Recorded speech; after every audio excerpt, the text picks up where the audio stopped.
Durga classes के online platform में आप सभी का फिर से स्वागत है।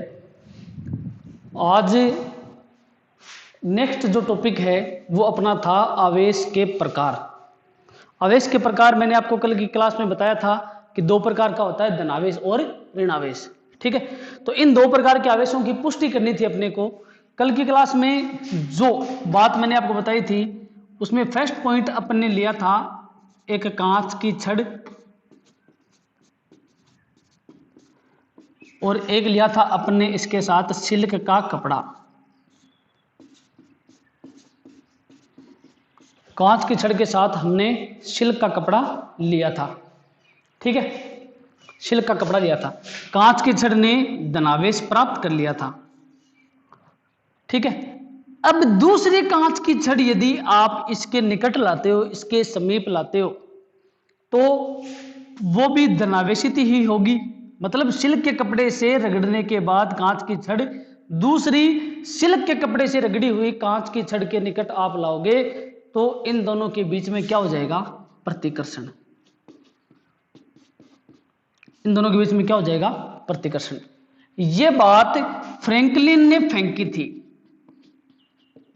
वैज्ञानिक फ्रैंकलिन जो था इसने ये बात फेंकी थी, मतलब इसने ये बात बताई थी। ठीक है, हाँ। अब ये धनावेश इसने प्राप्त कर लिया, इस बात की पुष्टि खाली वैज्ञानिक फ्रैंकलिन ने की थी। ठीक है, दूसरे कोई वैज्ञानिक नहीं था। जैसे मिलिकन तेल बूंद प्रयोग, गुलाम, ये अलग एक्सपेरिमेंट हैं आवेश के बारे में। ठीक है ना? हाँ, तो आप इन दो आवेशों की पुष्टि निम्न प्रकार कर सकते हैं। ठीक है, तो कल की क्लास में अपन ने लिखा था कि कांच की छड़ है वो सिल्क के कपड़े से रगड़ी गई। ठीक है, अब इसके नीचे लिखोगे इन दो प्रकार के आवेशों की पुष्टि निम्न प्रकार की जा सकती है। ठीक है, इन दो प्रकार के आवेशों की पुष्टि निम्न प्रकार की जा सकती है। ओके, चलो इसमें फर्स्ट लिखो इन दो प्रकार के आवेशों की पुष्टि निम्न प्रकार की जा सकती है। इसमें फर्स्ट लिखो, माना एक कांच की छड़ व सिल्क का कपड़ा है। माना एक कांच की छड़ व सिल्क या रेशम का कपड़ा है। सिल्क या रेशम का कपड़ा है। अब यदि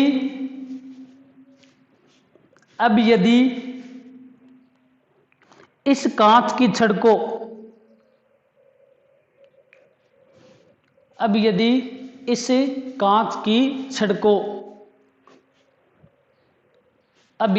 कांच की छड़ को इस सिल्क या रेशम के कपड़े से रगड़ने के पश्चात अब यदि इस कांच की छड़ को सिल्क या रेशम के कपड़े से रगड़ने के पश्चात एक दूसरे के रगड़ने के पश्चात कांच की छड़ को सिल्क के कपड़े से रगड़ने के पश्चात धागे की सहायता से लटकाया जाता है।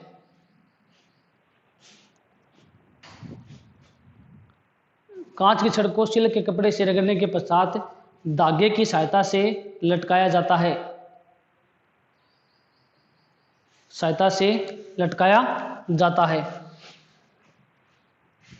रगड़ने के पश्चात कांच की छड़ धनावेशित हो जाती है। रगड़ने के पश्चात कांच की छड़ धनावेशित हो जाती है। कांच की छड़ धनावेशित हो जाती है। धनावेशित हो जाती है। अब यदि इसके नीचे लिखेंगे एरो का सिंबल लगा के, अब यदि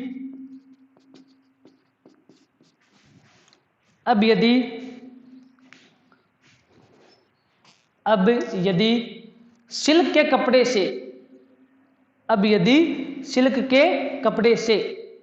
रगड़ी हुई एक अन्य कांच की छड़,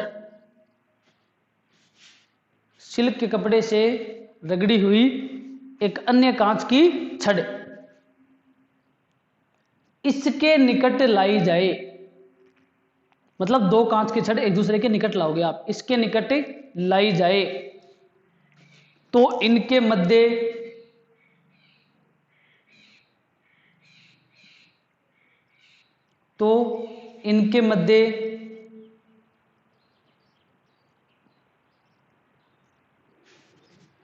इनके मध्य प्रतिकर्षण होता है। लाई जाए तो इनके मध्य प्रतिकर्षण होता है।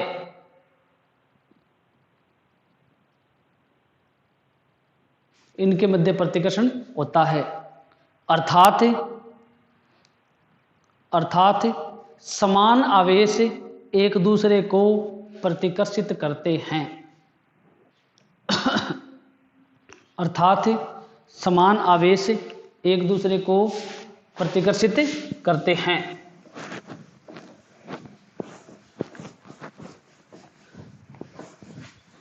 समान आवेश एक दूसरे को प्रतिकर्षित करते हैं।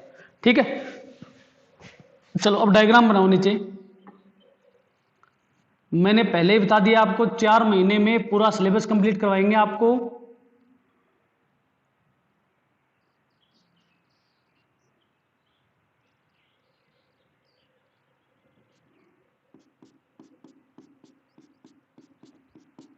ठीक है, यह है आपकी कांच की छड़।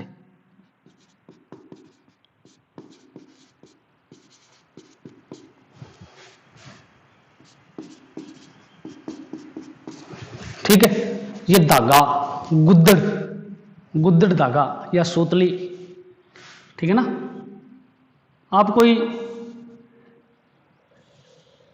दूसरा धागा भी काम में ले सकते हो। ये दो कांच की छड़ हो गई, क्यों? इस पे प्लस प्लस प्लस आवेश है, इस पे प्लस प्लस प्लस आवेश है, इनके मध्य लगेगा प्रतिकर्षण।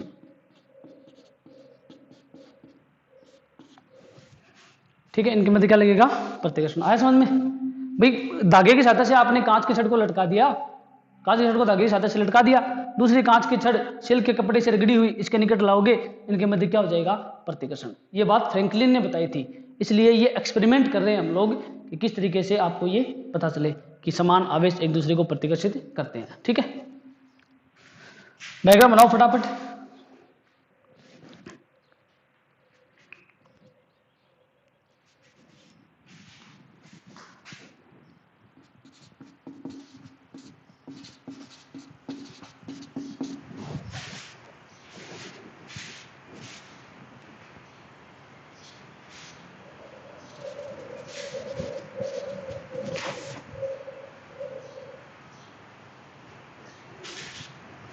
ठीक है, नेक्स्ट 2 नंबर पुष्टि।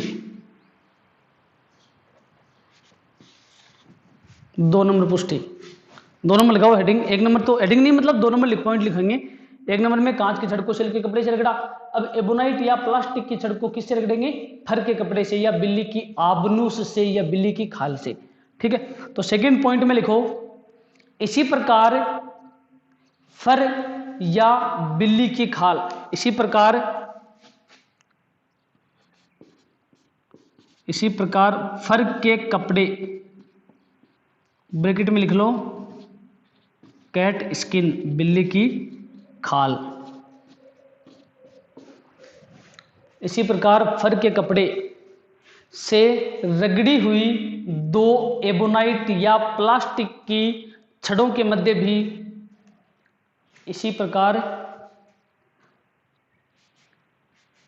फर के कपड़े या बिल्ली की खाल से रगड़ी हुई 2 एबोनाइट या प्लास्टिक की छड़ों के मध्य, 2 एबोनाइट या प्लास्टिक की छड़ों के मध्य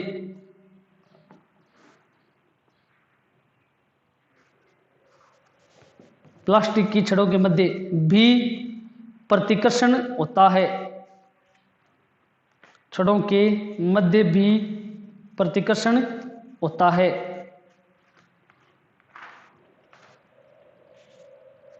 के मध्य भी प्रतिकर्षण होता है, क्योंकि प्रतिकर्षण होता है क्योंकि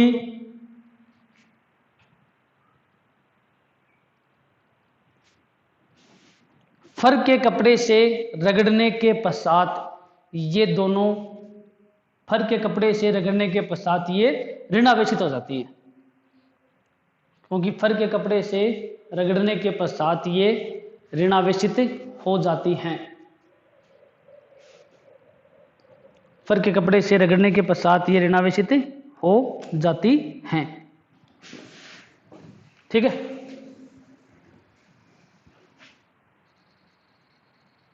बनाओ डायग्राम भाई साहब आराम से एकदम, मतलब टोटल जैसे ऑफलाइन क्लास में पढ़ते हैं उस तरीके सेम टू सेम वीडियो। ये नहीं है कि भाई अपन ने सीधा लिख दिया बोर्ड पे समझा दिया टॉपिक, आपको नोट्स का पीडीएफ भेज दिया ना, देख देख के नोट्स जिस तरीके से आप ऑफलाइन क्लास में पढ़ते हो वैसे पूरा काम करना पड़ेगा। बिल्कुल भी महसूस नहीं होगा कि ऑनलाइन क्लास चल रही है। जितने भी वीडियो मिलेंगे सारे के सारे ऑफलाइन क्लास को ऑनलाइन में कन्वर्ट किया गया है, सीधा डायरेक्ट। ठीक है ना, कोई भी आपको ऐसा लगेगा ही नहीं कि हम कहाँ गए। ठीक है ना, सब कुछ जो बातें होंगी बीच बीच में वो भी आपको सुनाई देंगी, ध्यान रखना। ठीक है ना, तो ये धागा हो गया और ये प्लास्टिक की या एबोनाइट की छड़ हो गई। ठीक है, इनके मध्य क्या हो जाएगा, प्रतिकर्षण। इसी प्रकार दो प्लास्टिक या एबोनाइट की छड़ों के मध्य भी प्रतिकर्षण होता है, क्योंकि फर के कपड़े या बिल्ली की खाल से रगड़ने के बाद ये क्या हो जाएंगी, ऋणावेशित।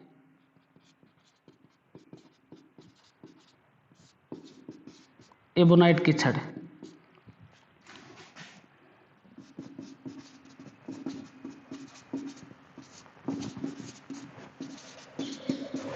एबोनाइट की छड़।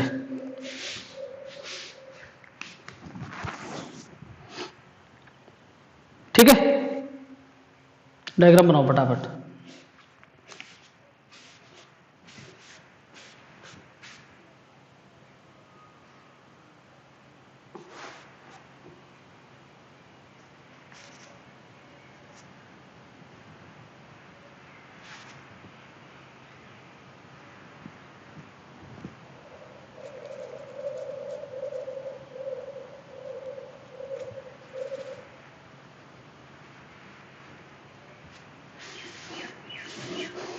ओके, नेक्स्ट पॉइंट, तीसरा पॉइंट। अब एक तो लेंगे एबोनाइट की छड़ और दूसरी लेंगे कांच की छड़। एक तो जाएगी एबोनाइट की, दूसरी हो जाएगी कांच की छड़। आई बात समझ में? तो एक तो हो जाएगी एबोनाइट की छड़, दूसरी हो जाएगी कांच की छड़, और इन दोनों के मध्य क्या हो जाएगा, आकर्षण। क्यों? क्योंकि एक तो होगी ऋणावेशित और दूसरी क्या होगी, धनावेशित। ठीक है, हाँ चलो अब 3 नंबर पॉइंट लिखो। इसमें 3 नंबर पॉइंट लिखो। अब यदि 3 नंबर पॉइंट लिखो, अब यदि सिल्क के कपड़े से रगड़ी हुई कांच की छड़ के निकट, अब यदि सिल्क के कपड़े से रगड़ी हुई कांच की धनावेशित छड़ के निकट, ऐसा लिखो, धनावेशित छड़ के निकट। अब यदि सिल्क के कपड़े से रगड़ी हुई कांच की धनावेशित छड़ के निकट, कांच की धनावेशित छड़ के निकट फर के कपड़े से रगड़ी हुई, फर के कपड़े से रगड़ी हुई एबोनाइट की ऋणावेशित छड़ लाई जाए, फर के कपड़े से रगड़ी हुई एबोनाइट की ऋणावेशित छड़ लाई जाए।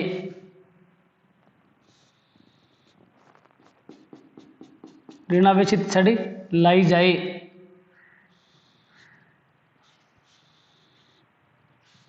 लाई जाए तो इनके मध्य आकर्षण होता है।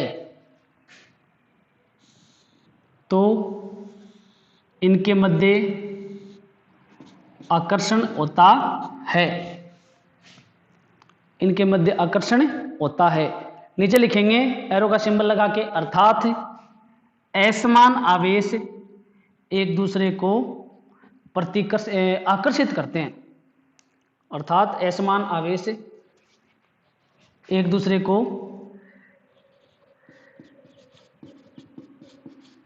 आकर्षित करते हैं। असमान आवेश एक दूसरे को आकर्षित करते हैं। ठीक, अब डायग्राम बनाओ। आकर्षित करते हैं, ठीक है। ये है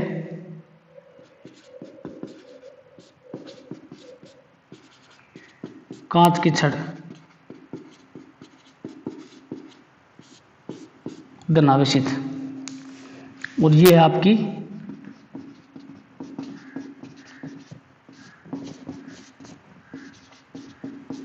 एबोनाइट की छड़, ऋण आवेशित।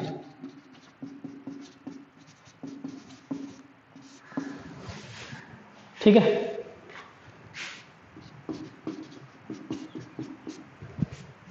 ध्यान रखना, नोट्स में से बाहर बोर्ड के एग्जाम में एक भी क्वेश्चन नहीं आएगा, ठीक है ना। तो सारे के सारे वीडियो देखने हैं आपको, एक भी क्वेश्चन नहीं आएगा नोट्स में से बाहर। आज तक आया नहीं, अब की बार भी नहीं आएगा। 10 साल से तो आया नहीं, 11वें साल में आ जाए तो कोई पता नहीं। ठीक है, फटाफट डायग्राम बनाओ।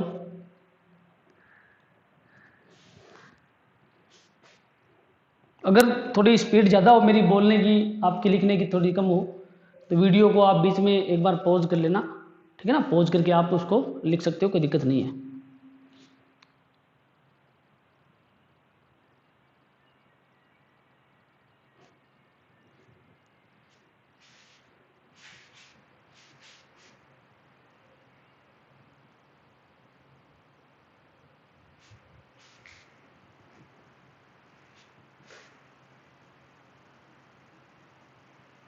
ठीक है, हाँ। अब इसके नीचे एरो का सिंबल लगा के लिखेंगे सभी, ब्लैक पेन से एरो का सिंबल लगा के ब्लैक पेन से लिखो। लिखो, उपरोक्त उपरोक्त निष्कर्ष से स्पष्ट है कि उपरोक्त निष्कर्ष से स्पष्ट है कि आवेश दो प्रकार के होते हैं, धनावेश व ऋणावेश।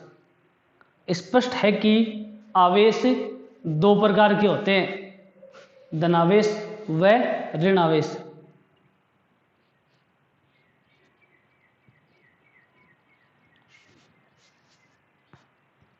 दो प्रकार के होते हैं, धनावेश व ऋणावेश।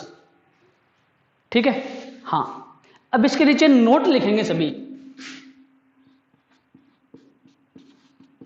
ठीक है ना। नोट मतलब भी ये कई बातें ऐसी होती हैं कि ये ऐसा क्यों हो गया, ऐसा कौन था जिसने ये किया, ठीक है। तो ऐसा कौन था, मतलब फ्रैंकलिन था, बेंजामिन फ्रैंकलिन। बेंजामिन उसका नाम था, फ्रैंकलिन उसकी जाति थी। बोलते ना कि भाई वो जाट है, ठीक है ना, वो बेंजामिन है, उसका नाम क्या है, बेंजामिन फ्रैंकलिन। तो किसके है, फ्रैंकलिन के है, ठीक है ना। पूछते ना कि ये किसके, ये कुम्हारों के, ये ब्राह्मणों के, ये राजपूतों के, तो ये किसके है, फ्रैंकलिनों के, ठीक है। अब गुजरात में क्या होता है, गुजरात साइड में नाम पहले लगाते हैं कास्ट, ठीक है ना। जैसे किसी का नाम है वो मतलब क्या है कि विश्वास शर्मा है, सपोज करो विश्वास शर्मा, तो उसका नाम आएगा शर्मा विश्वास। गुजरात में जो कास्ट है वो आगे लगाते हैं।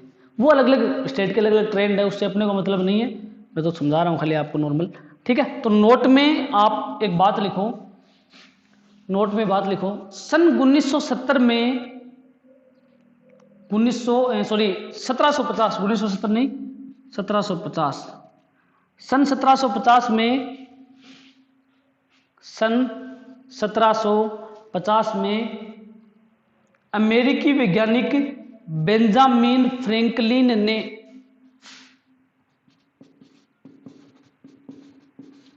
अमेरिकी वैज्ञानिक बेंजामिन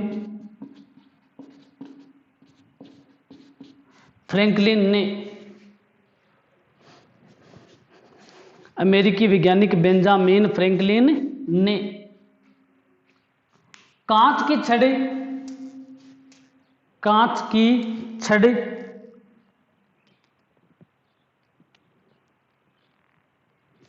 व एबोनाइट की छड़ के उपयोग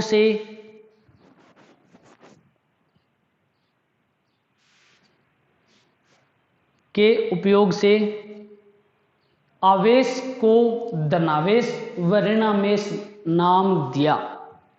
आवेश को धनावेश व ऋणावेश नाम दिया। आवेश को धनावेश व ऋणावेश नाम दिया।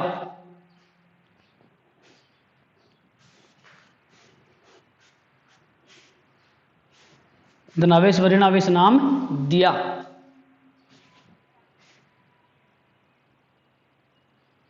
नाम दिया।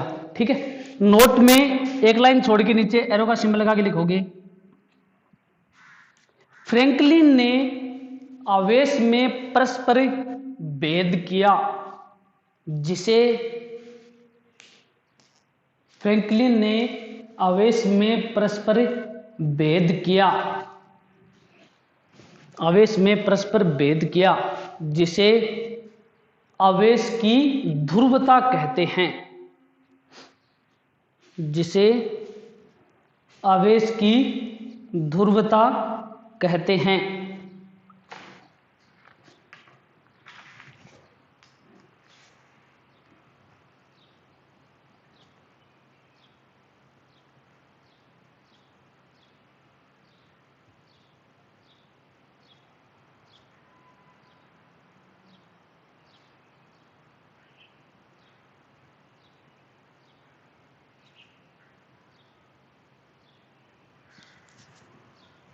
ठीक है, चलो नेक्स्ट लगाओ हेडिंग। ये तो गया आवेश के प्रकार। अब लगाओ हेडिंग, आवेश का इलेक्ट्रॉन सिद्धांत, इलेक्ट्रॉन थ्योरी ऑफ या इलेक्ट्रॉन प्रिंसिपल ऑफ चार्ज। आवेश का इलेक्ट्रॉन सिद्धांत।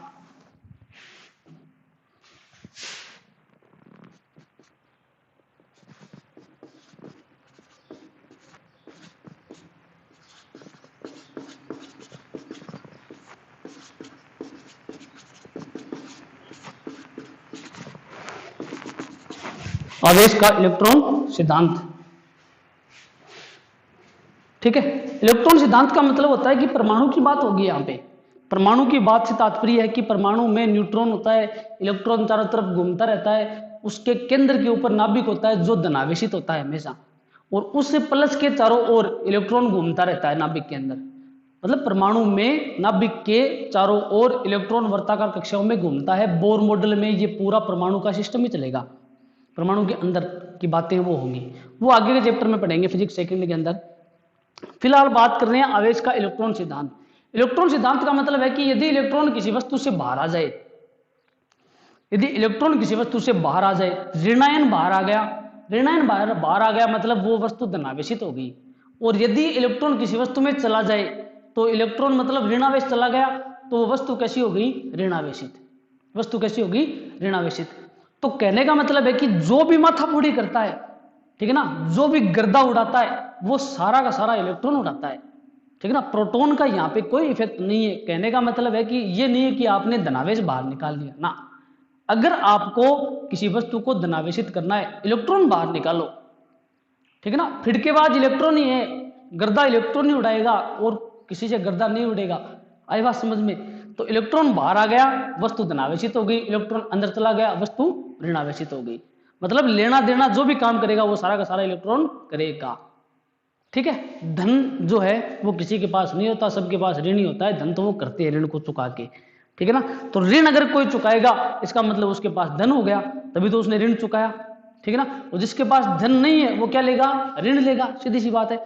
तो ध्यान रखना, इलेक्ट्रॉन है वही गर्दा उड़ाएगा, इलेक्ट्रॉन ही जो भी फिड़का, जो भी प्रपंच, जो भी छल कपट करेगा वो सब इलेक्ट्रॉन करेगा। बाहर आ गया इलेक्ट्रॉन, वस्तु धनावेशित हो गई, इलेक्ट्रॉन अंदर चला गया, वस्तु ऋणावेशित हो गई।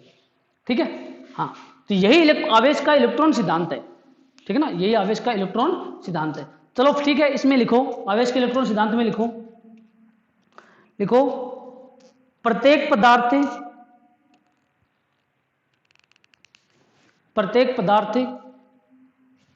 अत्यल्प छोटे छोटे कणों से मिलकर बना होता है, जिसे परमाणु कहते हैं। प्रत्येक पदार्थ अत्यल्प छोटे छोटे कणों से मिलकर बना होता है, जिसे परमाणु कहते हैं, जिसे परमाणु कहते हैं। परमाणु के केंद्र पर, परमाणु के केंद्र पर इसका समस्त भार केंद्रित होता है। इसका समस्त भार धनावेशित गोले के रूप में, परमाणु के केंद्र पर इसका समस्त भार धनावेशित गोले के रूप में केंद्रित होता है। इसका समस्त भार धनावेशित गोले के रूप में केंद्रित होता है।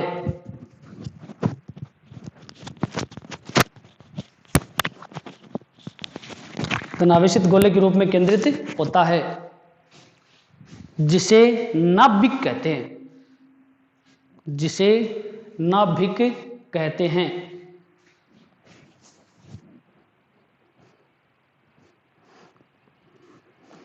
जिसे नाभिक कहते हैं।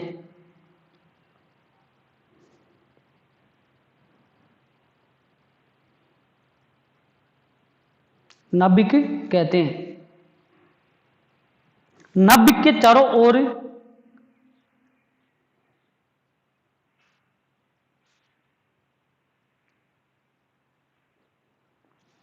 नाभिक के चारों ओर इलेक्ट्रॉन विभिन्न वर्ताकार कक्षाओं में घूमते हैं। नाभिक के चारों ओर इलेक्ट्रॉन विभिन्न वर्ताकार कक्षाओं में घूमते हैं। इलेक्ट्रॉन विभिन्न वर्ताकार कक्षाओं में घूमते हैं। अब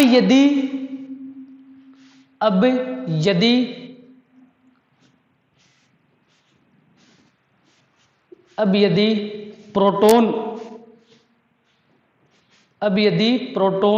ब्रैकेट में लिखो धनावेश, ब्रैकेट क्लोज। अब यदि प्रोटॉन की संख्या इलेक्ट्रॉन की संख्या के बराबर हो जाए, अब यदि प्रोटॉन की संख्या इलेक्ट्रॉन की संख्या के बराबर हो जाए,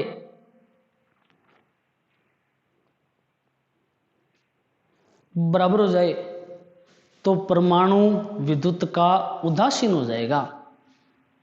बराबर हो जाए तो परमाणु विद्युत का उदासीन हो जाएगा। तो परमाणु विद्युत का उदासीन हो जाएगा।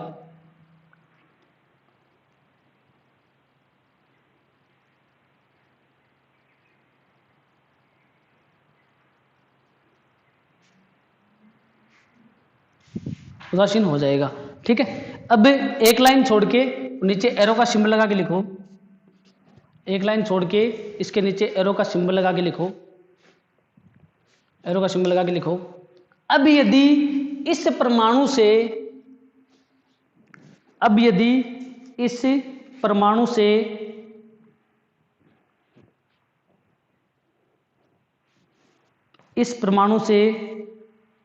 इलेक्ट्रॉन बाहर निकाल लिए जाएं। अब यदि इस परमाणु से इलेक्ट्रॉन बाहर निकाल लिए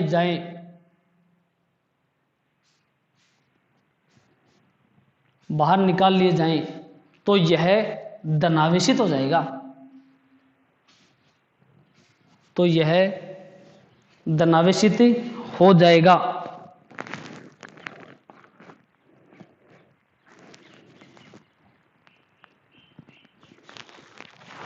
धनावेशित हो जाएगा।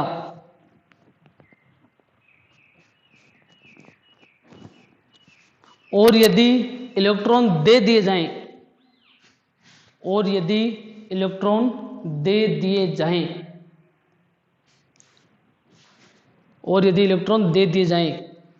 तो यह ऋणावेशित हो जाएगा। तो यह ऋणावेशित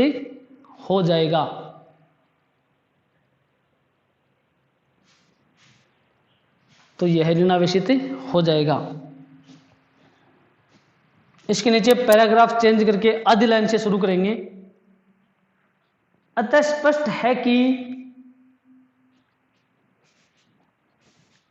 अतः स्पष्ट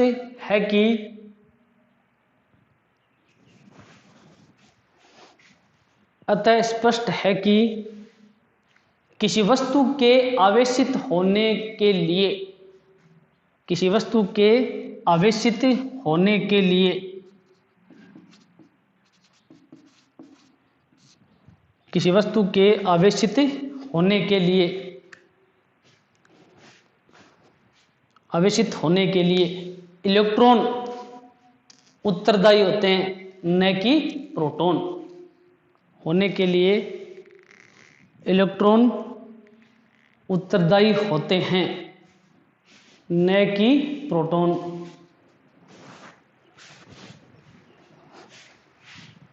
इलेक्ट्रॉन उत्तरदायी होते हैं, न कि प्रोटॉन।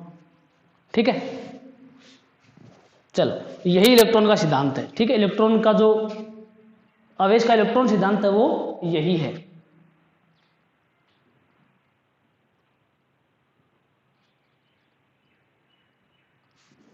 चलो अब लगाओ हेडिंग।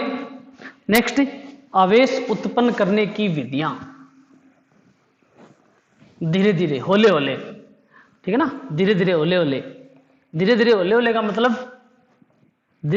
का मतलब है कि एक कोई किसी चीज की आदत अगर आपको डालनी हो तो पहले उसकी थोड़ी मात्रा उसको दो, फिर और ज्यादा, फिर और ज्यादा, और फिर एकदम से बढ़ा। ठीक है ना, खटाक से उसको आदत है वो पड़ जाएगी। तो यही सिस्टम यहाँ है। कल वीडियो छोटा था, क्यों? स्टार्टिंग में लिखने की प्रैक्टिस नहीं हुई ना आप लोगों की। अभी तो पबजी खेलने की प्रैक्टिस हुई है, लिखने की प्रैक्टिस होगी तो उसमें थोड़ा सा क्या है कि दिक्कत आएगी, जोर आएगा थोड़ा सा आपको। ठीक है ना, बहुत ही ज़्यादा मतलब परेशानी आपको होने वाली है, ऐसी कोई बात नहीं है, मुझे पता है। कल छोटा वीडियो था, आज और थोड़ा बड़ा है, कल और बड़ा होगा, और फिर 1 घंटे का, सवा घंटे का, 1.5 घंटे तक का वीडियो चलेगा, तब जाके 4 महीने में अपना सिलेबस पूरा होगा। ठीक है ना, तो आवेश उत्पन्न करने की विधियां नेक्स्ट वीडियो लेक्चर में आपको करवाएंगे। मेथड ऑफ चार्जिंग, आवेशन, ऐसे लिख लो, आवेश या आवेशन की विधियां।